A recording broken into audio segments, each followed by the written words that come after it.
Welcome to the Human Capital Innovations Podcast, your go-to source for personal, professional, and organizational growth and development.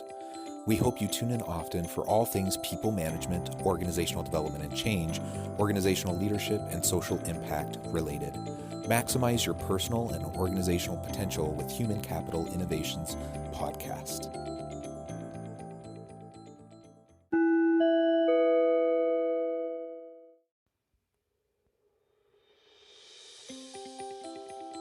Welcome to the Human Capital Innovations Podcast.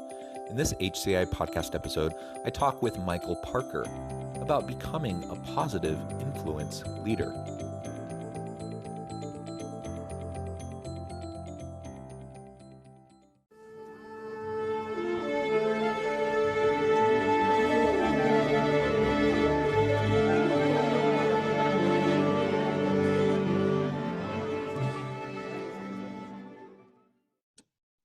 Michael Parker, welcome to the Human Capital Innovations Podcast.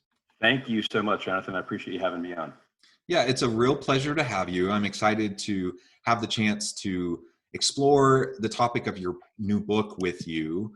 Today, we're going to be talking specifically about becoming a positive influence leader. And that's something you have a lot of experience, both professionally, but also as a thought leader and in your work in trying to help organizations be more successful and help leaders to develop. As we get started, I just wanted to share Michael's bio with everybody. Michael Parker is a senior executive with over 26 years of experience and success in financial services. His areas of expertise include strategic growth, business development, relationship management, marketing, and public relations. Michael is a division and managing director of private wealth management with Rockefeller and Company, responsible for leading the Northeast Division. Prior to joining Rockefeller, Michael led the RBC Wealth Management U.S. group efforts. He was responsible for the overall field strategy across the country. Previously, Michael served as the Executive Vice President and Chief Development Officer with Hightower Advisors. In this role, he was responsible for driving organic and inorganic revenue growth for the organization, successfully leading the firm to a top 5 ranking within the industry in new business development results for 6 consecutive years. Industry-leading performance in organic growth, and listings in the Inc. magazine 5000 as the fastest growing company for 5 consecutive years. Prior to Hightower Advisors, Michael was tenured with Citigroup, Smith Barney Holding, the positions of financial advisor and senior vice president of wealth management. Michael and his father, Glenn Parker, co-authored a book titled Positive Influence, The Leader Who Helps People Become Their Best Self. Michael has been a featured writer for wealthmanagement.com. In 2015, Michael created and authored Blueprint for Growth, an industry award-winning practice management program recognized by wealthmanagement.com. Michael earned a BA in economics from Rider University and an MBA from Sawyer School of Business. Again, Michael, what an amazing background, wealth of knowledge and experience. I'm super excited to have the chance to explore your book with you today and get some of your insights as we try to figure out how we can lead a little bit better. Before we launch into the discussion, is there anything else you would like to share by way of personal background, context, or why you're involved in this space?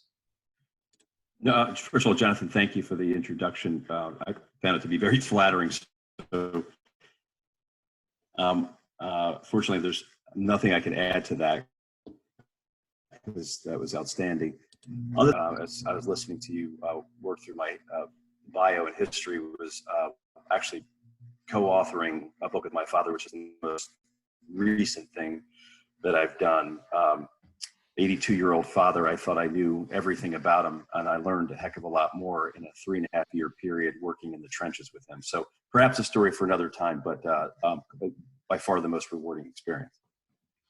Excellent, excellent. Well, so tell me a little bit more then about why you got into this space with leadership, and given your background in financial services, you clearly have a wealth of experience, and within that field, you've had administrative and executive roles.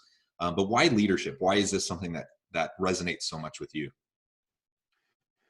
Well, I think, and this topic in particular on what it means to be a positive influence leader after 26 years, had an opportunity as I was working with my father on this project to think through people who've really had an impact, positive impact on my life, both professionally and personally.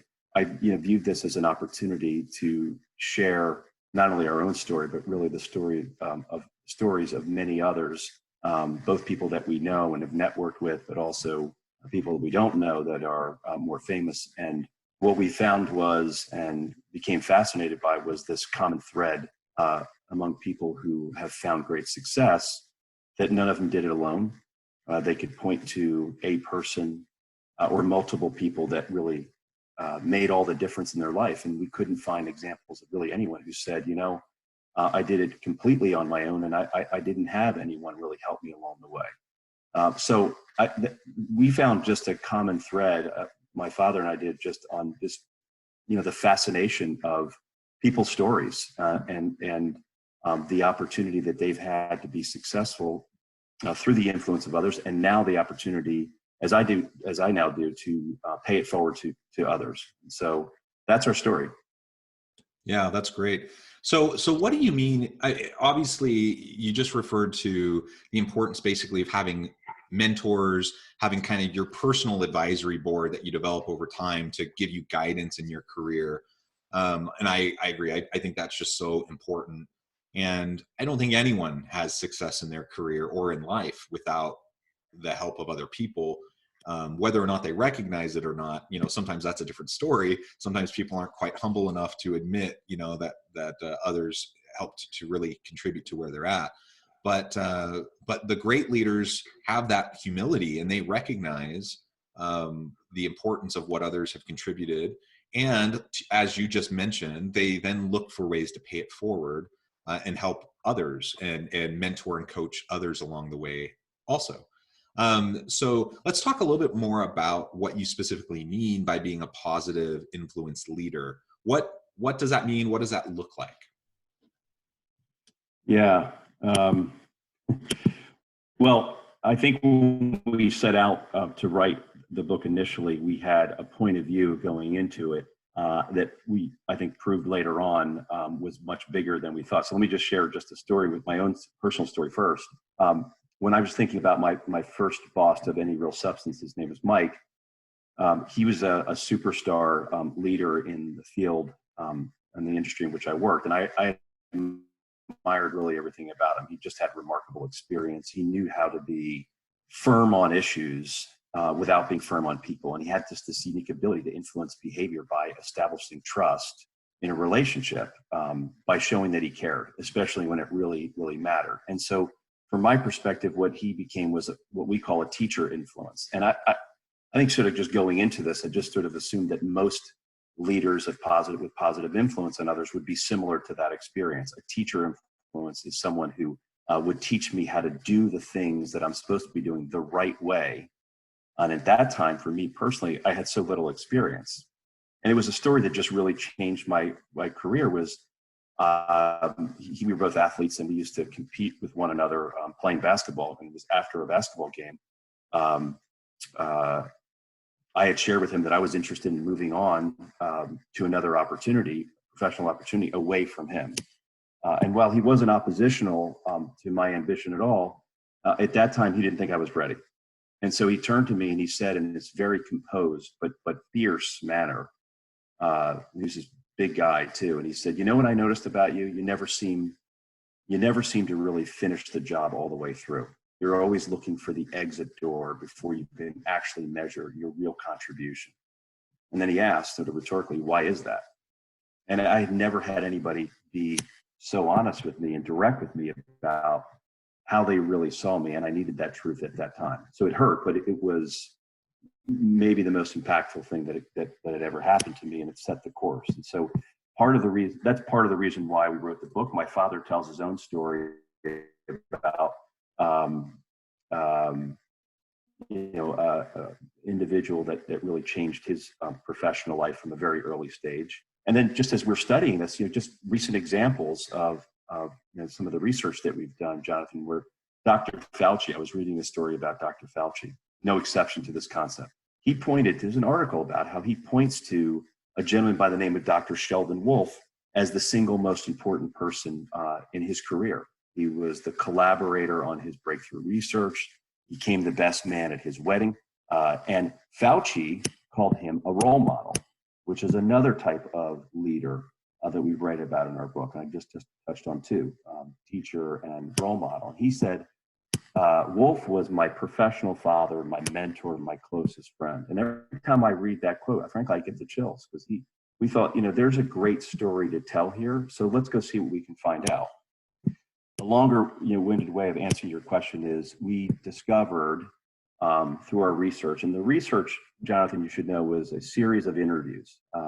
We probably ultimately identified 50 key interviews that we did with executives and parents and teachers and professors and coaches. And we asked them a very simple set of questions about who are the people that really have impacted your life in a positive manner, that were instrumental in your success.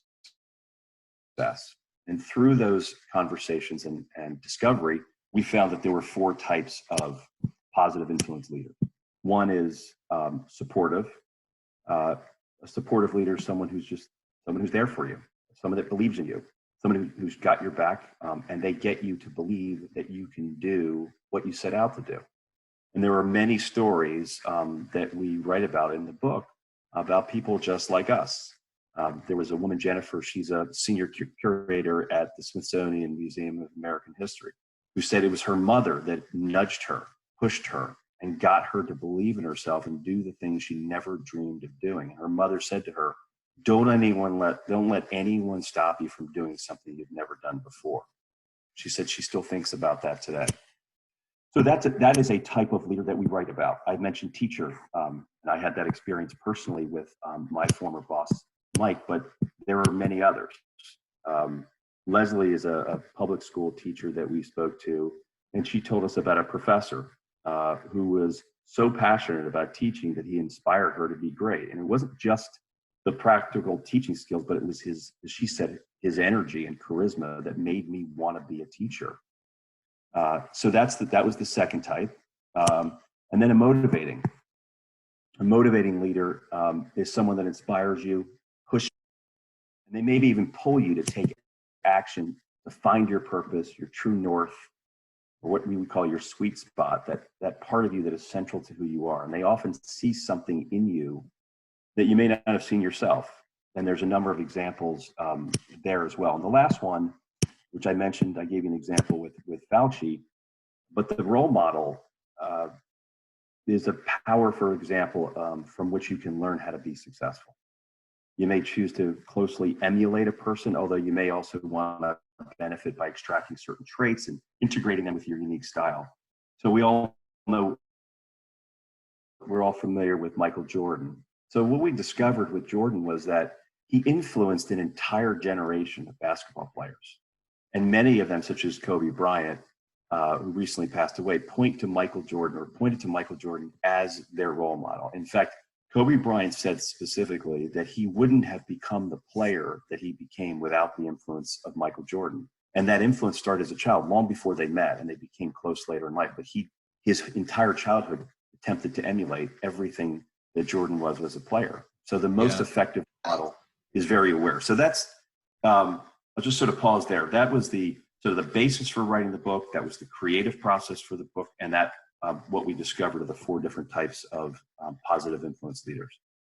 Well, that's wonderful. And I love that typology and each of those different categories. As you were describing it, I can see, I can think of examples of each of those types of influence leaders in my life to help, drive the successes I've experienced. And like you said, there are much more successful people than I am, but to the extent I've had success in my life, I definitely can see where that's come from. And there's been a good amount of hard work on my own, but I've leveraged relationships and networks and had so many influencers that have helped to shape my thinking and help to get me to where I'm at. And I'm so grateful for that. And as you were describing the Kobe Bryant, Michael Jordan example, that's one that really struck me as I was watching the recent, I forget the name of the documentary, but as I was watching that documentary, The Last Dance, I wasn't aware of that kind of friendship between the two of them. I knew that they were rivals, so I remember watching them play together against each other, and it was always, heated. And I just had no idea. And it was awesome. It was so touching to see that kind of connection between like two generations of great players, right? And the fact that Kobe was was humble enough to acknowledge. I mean, to be honest, when I think about Kobe Bryant, the first word that comes to mind wasn't always like humility. He's a confident guy, right? And he has swagger. And hearing him talk about Michael Jordan, though, that kind of outer persona kind of fell off a little bit, and you saw how really impactful that was in his life. That's incredibly powerful. It's a good example to all of us. We're influencing people we probably don't even realize. And then of course we benefit from the mentoring, the coaching, the support, the guidance of so many around us as well.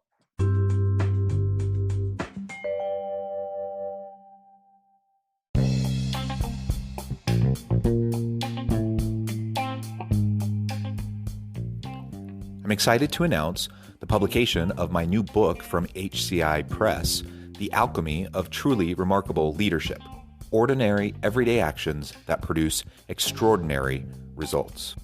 Consider how the nature of work has shifted over the past 50 years. With increased globalization, rapid technological advancement, and the shift in economic composition, the average job of today looks very different than the average job of 50 years ago. What will the jobs and organizations of tomorrow look like? Moreover, what does this all mean for organizational leaders? What are the core competencies and capabilities of organizations and their leadership that are prepared for continued disruption and geopolitical and socioeconomic shifts? Regardless of what the future holds, increasingly, leaders need to be socially minded, data-driven, decisive, champions of talent, and disruptors of the traditional notions of leadership, teams, organizations, and work. The Alchemy of Truly Remarkable Leadership will help you to explore your own leadership competencies and capabilities and consider ways to apply and implement them into your workplace and personal life. I'm excited to share my insights with you.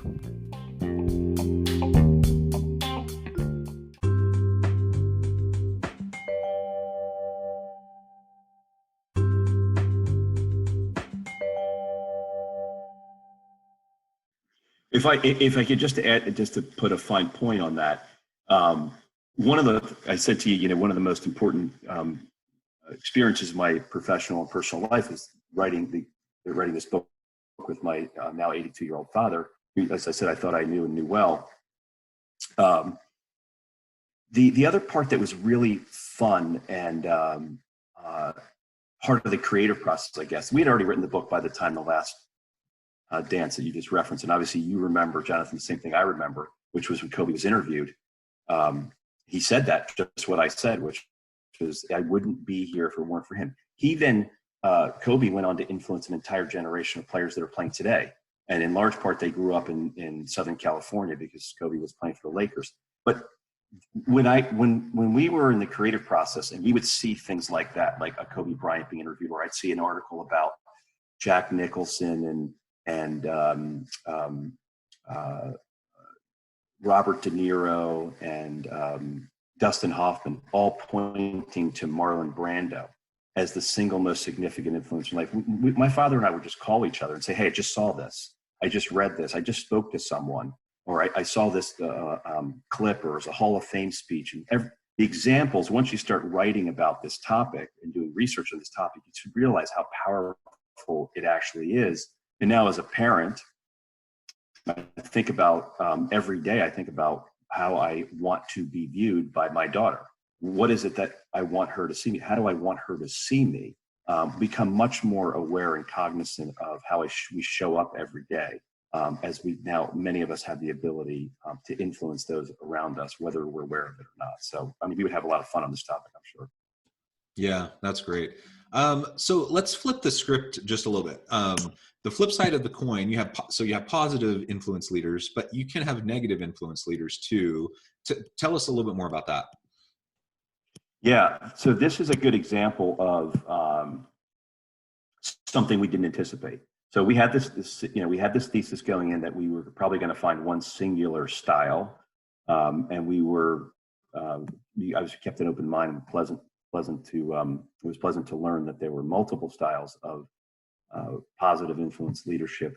But what we certainly didn't anticipate was that there are negative influences as well, and most of us have come across negative people in our lives, and how do we think about how do we cope with negativity that we encounter? And I remember the first interview that I had was with an individual who's runs an executive search firm, and he said, "It's the first. I think it was one of the early interviews. I remember calling my father and say, "Have you gotten any of these yet?" And he said, "Yeah, I have, as a matter of fact." Right. So we started talking about that. We really wanted to exploit this when it came up, because we wanted to know, how do people cope with it?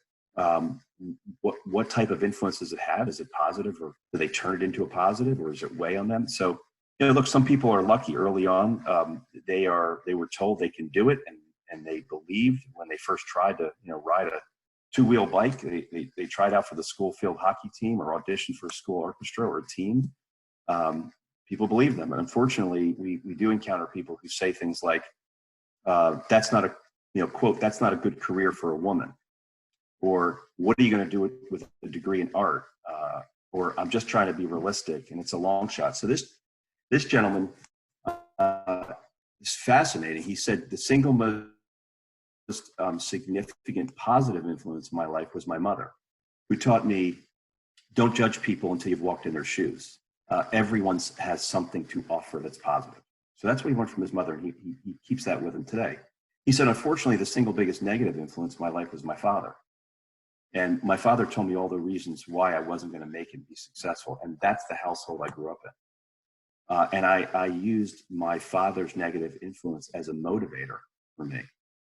It became a positive motivator. I tried to, like my entire life, I thought about turning that negative influence into a positive by using it as motivation to say, I'll show you someday." And he did.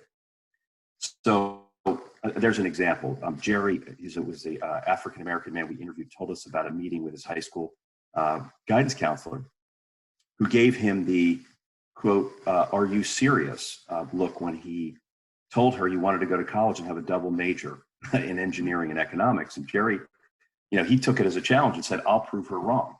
And he did. And he went on to have a very long and successful career with GE as an engineer, and led to various leadership positions at the company. But of course, we looked at famous examples, and evolutionary scientist Charles Darwin, more famous one, was considered by both his family and his teachers to be an utter failure.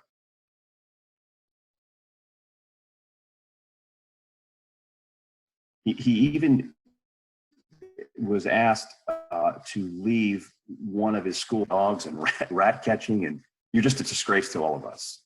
But later at Cambridge, he found his true north in a course on natural history, and with the positive influence of John Stevens Henslow, a botanist, his life and our knowledge of evolution changed forever. But he took that as a motivator. He said, "I'm going to show them that I'm not any of the things that they say." And so those are some of the stories. And then there was what we found, there were coping strategies.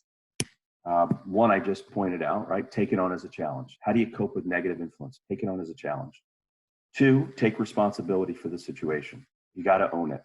3, persevere in the face of adversity. And I gave some examples of that as well. Adopt a calm and reasoned approach, and then use the negativity as a learning experience. So the folks that we interviewed that had a negative influence, the common thread was they used it as a challenge, as a motivator. They owned it, they persevered, and they became very successful in spite of it. But they didn't just let it linger. They took it on. So we spent a lot of time on this topic, as you can tell. Yeah, I love that. And it speaks to the different types of motivations that people have, doesn't it?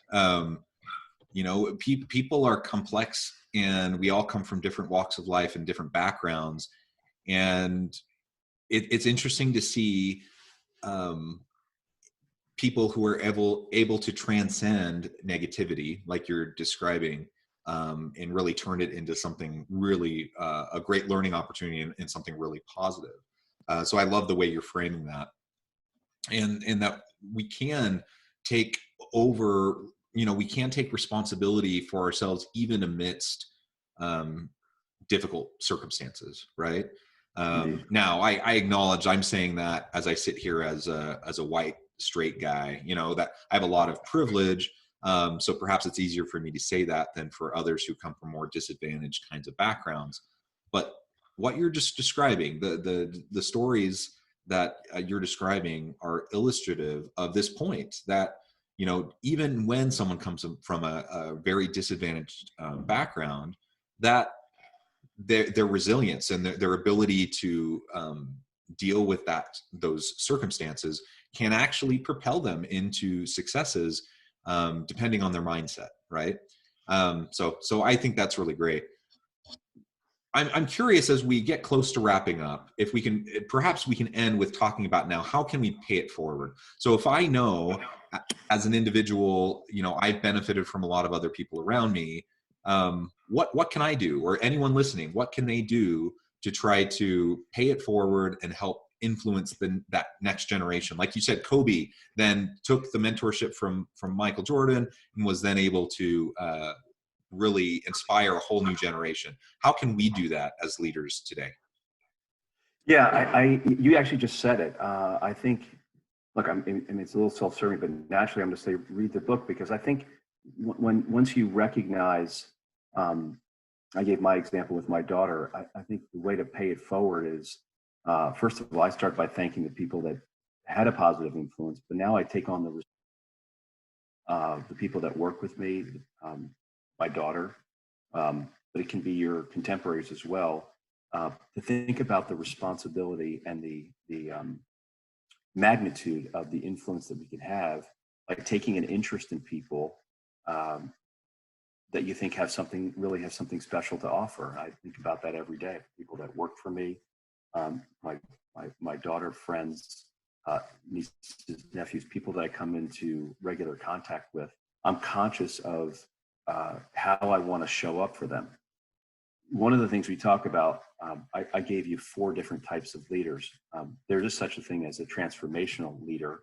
And that's sort of the capstone of the 4 different styles, which is the transformational leader is the one that can adapt their style to the audience.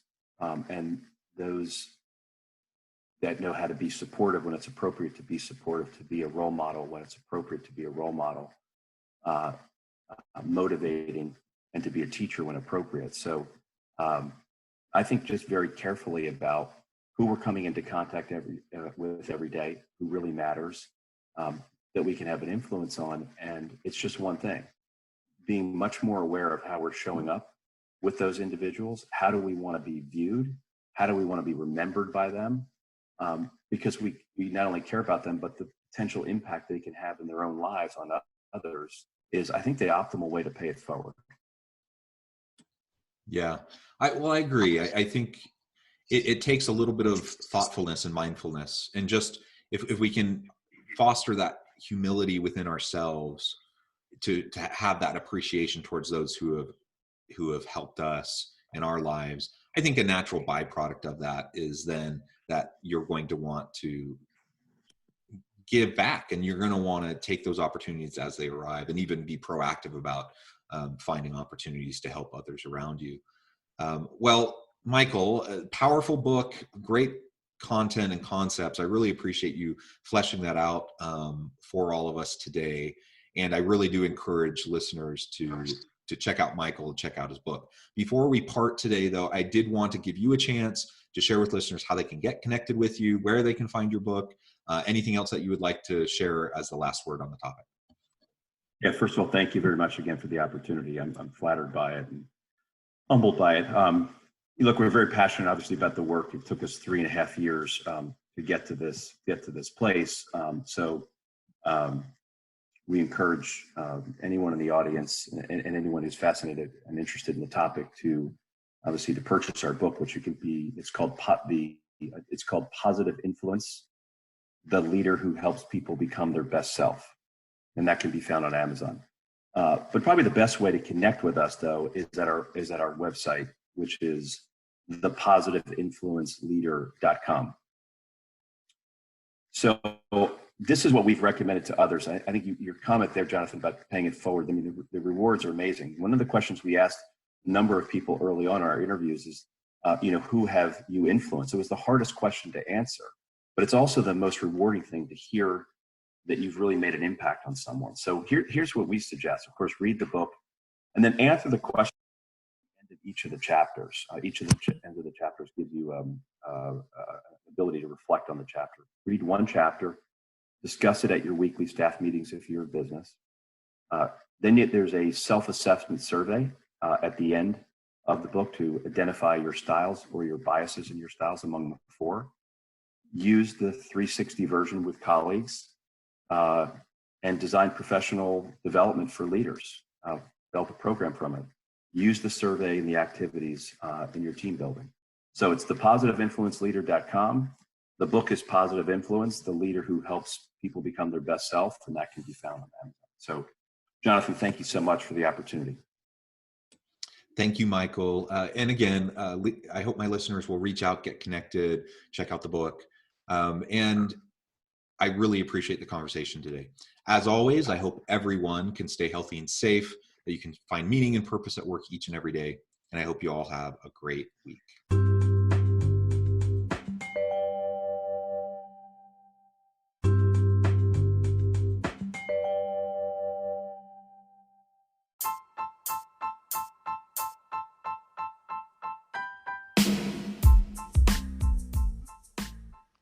We are excited about the launch of HCI's new magazine, Human Capital Leadership. Human Capital Leadership is a free, interactive e-magazine designed to help individuals, leaders, and organizations find innovative approaches to maximize their human capital potential. We will be publishing issues quarterly in August, November, February, and May. Check out the first issue and let us know what you think.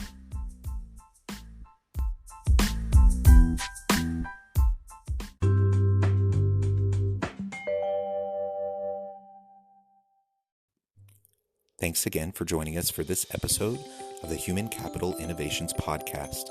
I hope you stay healthy and safe and that you have a great week.